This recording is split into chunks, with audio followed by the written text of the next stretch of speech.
morning, this is David Wendell with Bushcraft on Fire, and we're pleased to be with you for the second part of our training course that we're going to be doing based on the Kamana. Now, I'm out in my secret spot today, and I want to tell you a couple of things as you're coming out here, a couple of things that you want to do.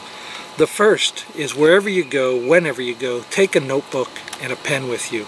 There's going to be lots of things that you want to see, lots of things that you want to record, things that you want to write down to look up later on. And the best way to do that in the bush is to have a small notebook in your hand or in your pocket. This one will easily fit in my pocket, so I can just carry it with me. I don't have to worry about it. But one of the exercises that we're going to do today, and for this week's homework if you would, is to draw a basic map of our secret spot. Now, when you set up your spot, you have a couple of different ideas here. We have in the center of our spot, or the basic place we're going to be, is called the anchor point. That's what Kamana calls it. We're going to be calling it the center point. And it basically is the point that we're going to be at almost all the time. But our secret spot will encompass 100 paces to the east, 100 paces to the west, 100 paces to the south, and 100 paces to the north in a circle. So 100 paces from your center point in any direction is going to encompass your entire secret spot. So that will give you 200 paces, which is about 1,000 feet. A pace is 2 steps, if you remember in our pacing video. About 5 foot for a person. That will give you almost 2,000 feet. I'm sorry, almost 1,000 feet for your secret spot in a huge diameter. So we're going to show you today. Now, I'm going to get Tam to kind of go around. If you look to the north here, you can see the pond up by our property, and that's going to be the north end of where my secret spot is. And then if she follows around, you can't really see to the west over here, but over on the west is a clearing, and that also is a place where we have our primitive camp set up. And that's going to be where we do a lot of different things in our videos, so at our primitive camp. And that's just a little bit to the west. As she goes around a little more, you'll see that we're actually on a cliff here. And it goes down into a valley where there's a stream bed and a river down at the bottom end, or a little seasonal creek. That seasonal creek will be the south boundary of my secret spot. And then as we continue to follow around, you'll see that there's a ravine, and then off to the east there's a rock outcropping about 110 paces out to the east, and that will be the east border of my secret spot. Now, let me tell you a couple things when you're setting up your secret spot, because most of you have chosen a basic spot.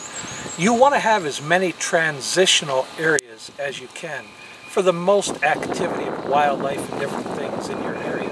For example, you'll notice that I already said we have a pond, so we have fish, we have all sorts of aquatic creatures.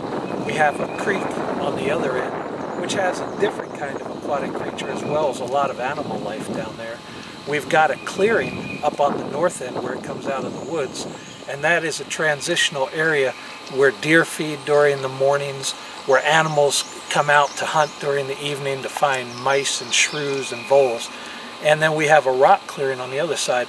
So all of these different areas, the gorge in the center, have different kinds of wildlife in them. And you want to make sure that you have as many different transitional areas, as many different ecosystems in your secret spot as possible. The more the better. If you only have 1 or 2, that's okay, because we're going to find some more down the road as we continue in the course. Alright, now what I'm going to do while we're out here is show you how to make this map. The first thing I'm going to do is draw my circle. Now this is just going to be a rough map. I'm going to write this for ideas, and I'll do a better map when I get up top and back at the house. And then I'll show you now my center point is going to be right in the middle. That's my sit spot. That's the place that I'm going to go to every single day. And that's the area where we are right now. I mark it by this large dead tree behind me, and if Tam can swing over there and show you, you'll see this is actually the home of a raccoon, and so I'm going to share his home for a little while. Now I'm going to draw my 4 cardinal directions: north, south, east, and west. And because I know my area already, I have a good idea where this is going to go. This map will actually sit this way as I'm looking at it on the terrain, if it was a map that I was actually using for a compass. And I do want to have a compass out here. Now I don't today because I know this area, but you do want to have a compass that you can walk in these directions and find out the things. So what we're going to do is we're going to start off by going directly north up to the pond area, and we're going to take 100 paces, make sure that's 100 paces to the pond, and then we'll be back with you. Alright, we're actually 85 steps up right now, so that gives me another 15 steps, which will encompass the entire pond as my north edge. So back in my drawing, what I'm going to do, I've come directly north with my compass, and on this north edge I'm going to go ahead and draw a pond in here. It doesn't have to be realistic, don't worry about artwork, you're just trying to get to know your area. So the next thing we want to do now is we want to walk over to this west area.